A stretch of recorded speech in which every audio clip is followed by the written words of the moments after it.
asocijacija. Ovaj vozač zamalo je dobio batine od Dereka Warwicka nakon što se zabio njegov Jaguar tijekom utrke na Nürburgringu. Kojeg to vozača tražimo, koji se zabio od Dereka Warwicka i bilo je jako poznato da ga ovišao tuč pa su ga zaustavili iz njegovoga tima.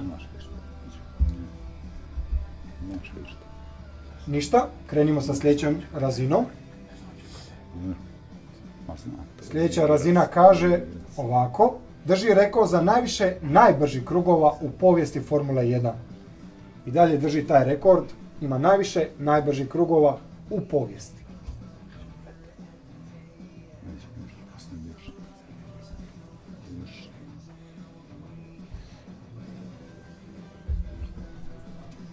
Ništa, ekipe nisu odgovorile. Može posljedna asocijacija. Prvu F1 utrku imaju 1991. na belgijskom GP-u za tim Jordan. Mislim da sad znate obe ekipe, pa pokažite odgovore, mislim da je sada već sve jasno. Schumacher.